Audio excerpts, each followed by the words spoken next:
Hello dear students, आज हम carbon और उसके यौगिक चैप्टर स्टार्ट कर रहे हैं। यहाँ पर जो टॉपिक्स हम करेंगे वो है सबसे पहले सह संयोजी आबंध कार्बन यौगिकों के बीच में, कार्बन की सर्वतोमुखी प्रकृति एंड समजातीय श्रेणी।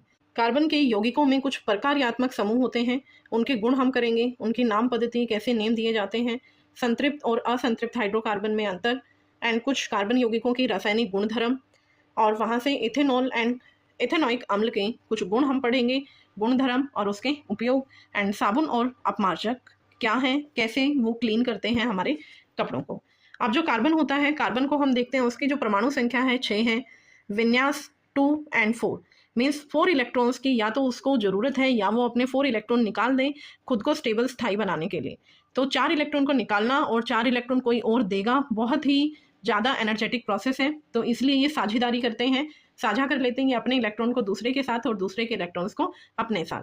तो इस तरह से जो आबंध बनते हैं उन आबंध को हम बोलते हैं सह संयोजी आबंध।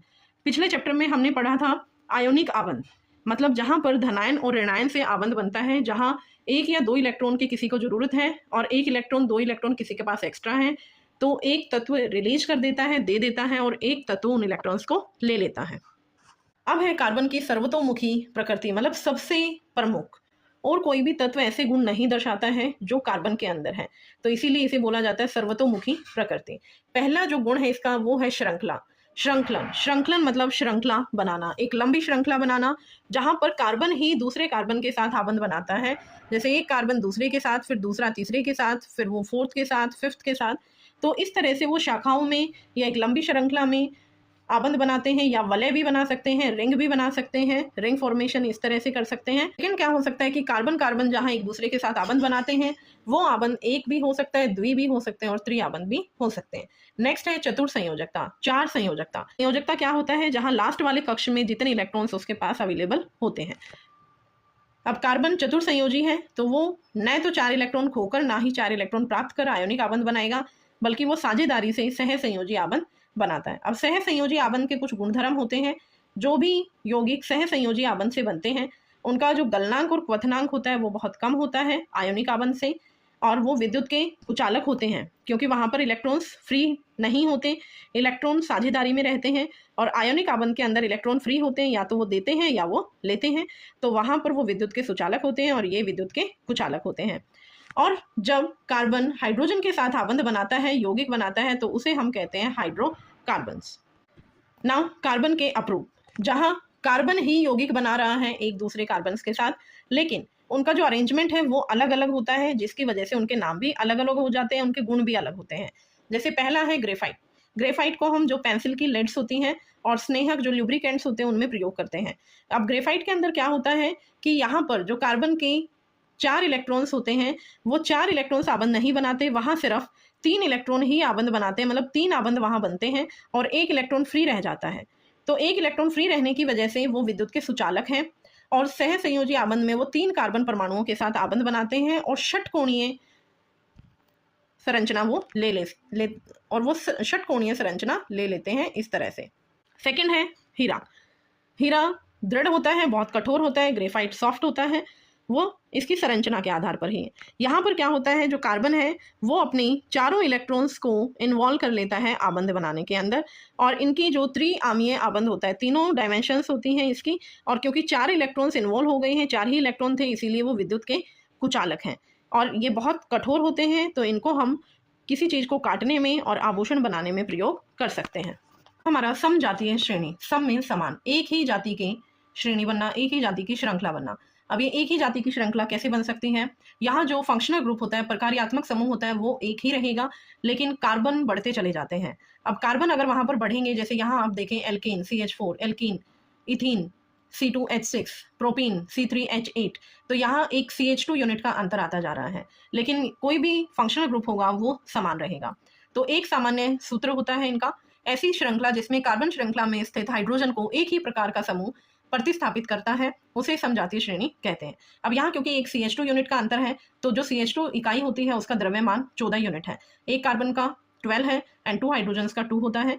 एंड यहाँ भौतिक गुणधर्मों में भिन्नता होती है, रासायनिक गुणधर्म समान होते हैं क्योंकि प्रकार्यात्मक समूह होता है वो समान है।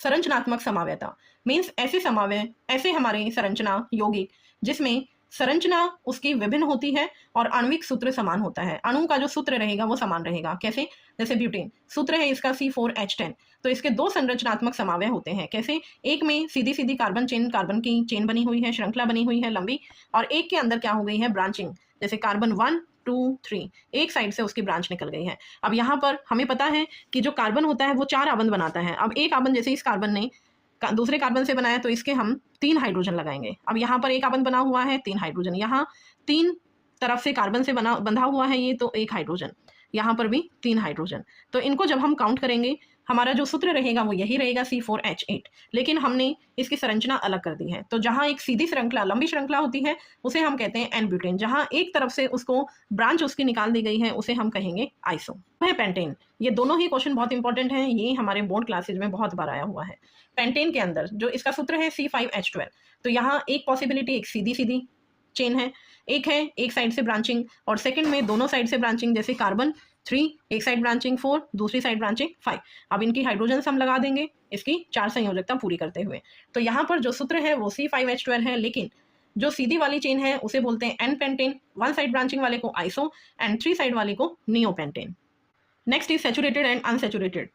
पहला संतृप्त एंड दूसरा असंतृप्त।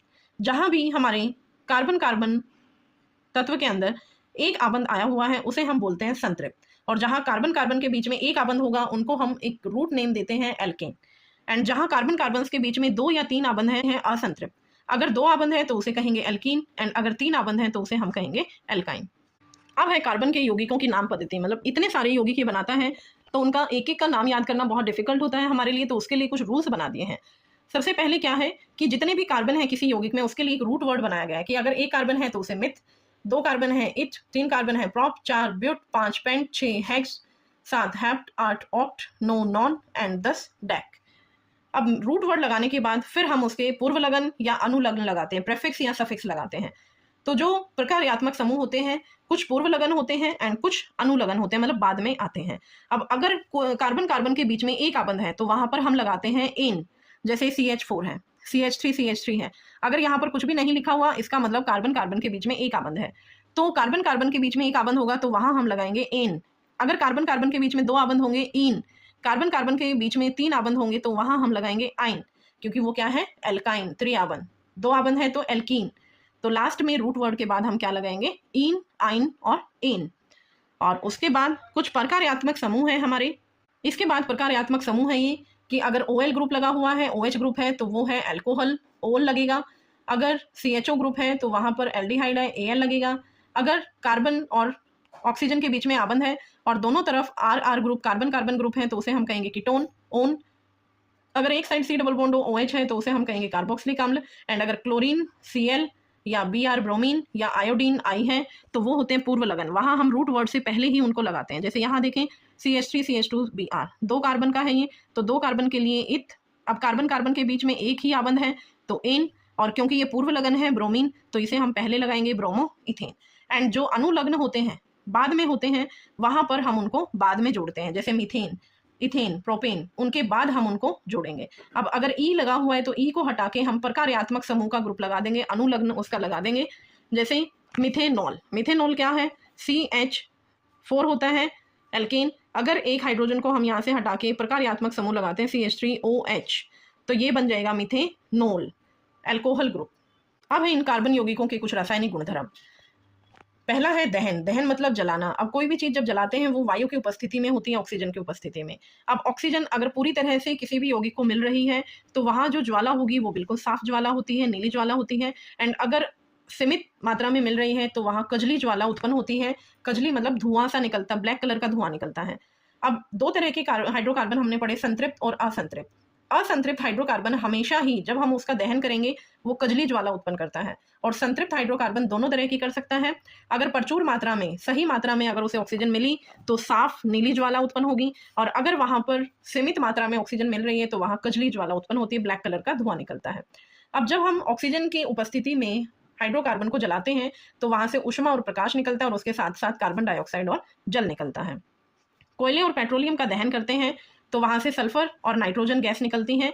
जो सल्फर गैस होती है वो जब वातावरण में जाएगी वहां पर वाटर के भी मॉलिक्यूल हैं, अणु हैं, तो वाटर के साथ रिएक्ट करके H2SO4 अम्ल बना लेगा, और जो नाइट्रोजन होता है वो रिएक्ट करके HNO3 बना देता है। और जब बारिश होती है, क्योंकि वातावरण में HNO3 और H2SO4 बन चुके हैं, तो वो बारिश के साथ नीचे आता है, और ऐसी वर्षा को हम कहते हैं अम्लीय वर्षा, जो हमारी फसलों को भी खराब कर सकता है और पत्थर को भी खराब कर देता है, जो संगमरमर का पत्थर होता है उसे भी खराब कर देता है। नेक्स्ट है ऑक्सीकरण। ऑक्सीकरण मतलब एडिशन ऑफ ऑक्सीजन, ऑक्सीजन का ऐड हो जाना। तो यहाँ हम कुछ ऑक्सीकारक यूज करते हैं, जैसे क्षारकीय KMnO3, पोटाशियम परमैंगनेट और अम्लीय K2Cr2O7, पोटाशियम डाइक्रोमेट। तो जब हम इनको ऑक्सीकारकों को यूज करते हैं तो ये ऑक्सीजन को ऐड करने में मदद करता है हमारे कुछ अणुओं में। जैसे यहाँ हम देखेंगे अल्कोहल में ऑक्सीकरण होगा तो वो कार्बोक्सिलिक अम्ल उत्पन्न करता है। ऑक्सीकरण के अंदर ये एडिशन ऑफ ऑक्सीजन या रिमूवल ऑफ हाइड्रोजन या दोनों ही प्रोसेस साथ हो सकती हैं। जैसे यहाँ हम देखें हाइड्रोजन भी निकला है और ऑक्सीजन भी ऐड हुई है, तो इसे भी हम ऑक्सीकरण प्रोसेस कहते हैं। नेक्स्ट है संकलन अभिक्रिया। संकलन मतलब ऐड करना। हाइड्रोजन को अगर ऐड करते हैं तो उस अभिक्रिया को हम कहेंगे हाइड्रोजनीकरण। अब ऐड हम असंतृप्त हाइड्रोकार्बन में ही कर सकते हैं। अगर संतृप्त हाइड्रोकार्बन लेंगे, मतलब कार्बन के 4 आबंध बन चुके हैं और 4 ही आबंध कार्बन के होते हैं, तो उसमें हम कुछ और ऐड नहीं कर सकते। और असंतृप्त के अंदर 4 आबंध तो हैं, लेकिन एक द्विआबंध या त्रिआबंध होता है, तो उसको हम एकल आबंध में कन्वर्ट कर सकते हैं। तो यहाँ पर हम कुछ उत्प्रेरक यूज करते हैं, जैसे इधर एल्कीन हमने लिया, एल्कीन में निकिल उत्प्रेरक यूज करते हैं और हाइड्रोजन को ऐड करेंगे, इसके अंदर संकलन करेंगे, तो यहाँ से हमें मिलेगा संतृप्त हाइड्रोकार्बन। और ये क्या करता है, ये विकृत गंधिता को धीमा कर देता है। मतलब जो हमारी गर्मियों में जैसे हम देखते हैं जो ऑयली चीजें होती हैं वो जल्दी खराब हो जाती हैं, तो अगर हम यहाँ हाइड्रोजनीकरण कर दें, मतलब संतृप्त हाइड्रोकार्बन में उसको बदल दें, तो वो उतनी जल्दी वो चीजें हमारी खराब नहीं होंगी। नेक्स्ट है प्रतिस्थापन अभिक्रिया। ये हमने फर्स्ट चैप्टर में पढ़ी है, जहां पर रिप्लेसमेंट होती है, एक तत्व दूसरे को उस जगह से हटा देता है और खुद उसकी जगह पर आ जाता है। तो यहाँ हम क्या करेंगे, जो कार्बन के साथ जुड़े हुए हाइड्रोजन होते हैं वो प्रकाश और उष्मा की उपस्थिति में अन्य परमाणु से प्रतिस्थापित हो जाते हैं। जैसे CH4, ये Cl2 से प्रतिस्थापित होगा, CH3Cl एंड HCl। अब हम कार्बन के यौगिक जो बहुत इंपॉर्टेंट है, एथेनॉल एंड एथेनॉइक अम्ल, इनके कुछ गुणधर्म पढ़ेंगे और कहाँ कहाँ हम इनको प्रयोग में लाते हैं। जैसे इनका जो गलनांक है इथेनॉल का, CH3CH2OH सूत्र है, गलनांक 156 होता है, और क्वथनांक बॉइलिंग, जब हम बॉयल करते हैं वो बॉयल कब होना शुरू होता है, 351 केल्विन पर।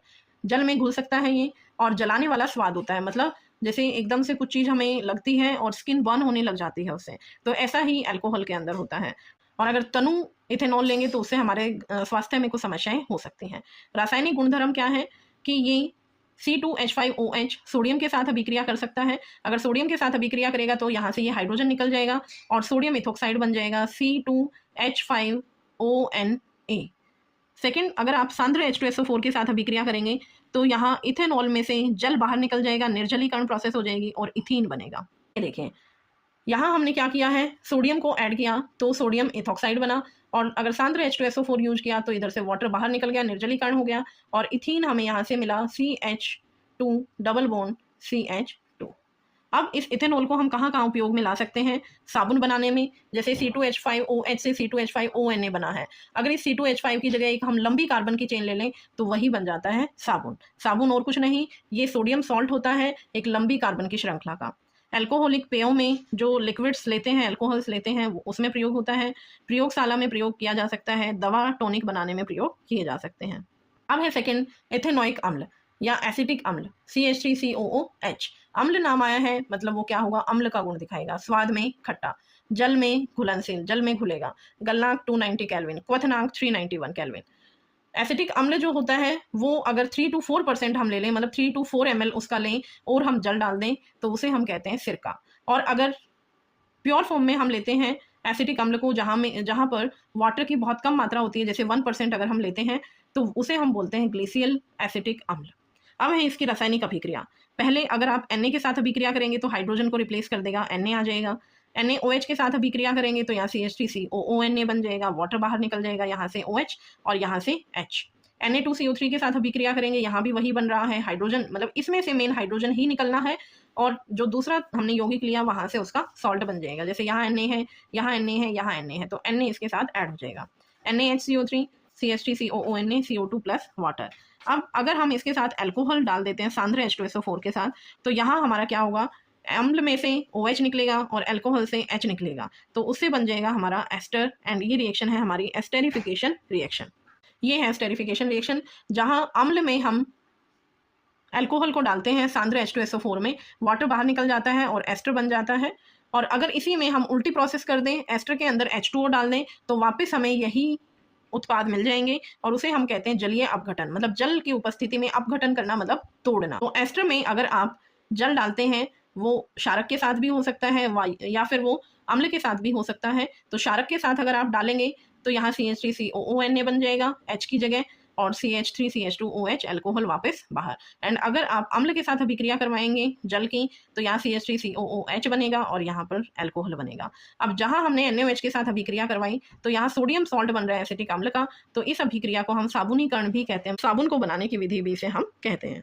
अब जब हम कपड़े धोते हैं तो वहाँ हम या तो साबुन से धोते हैं या डिटर्जेंट से धोते हैं, सर्फ से धोते हैं। तो दो तरह के हमारे कपड़ों को धोने की सॉल्ट होते हैं।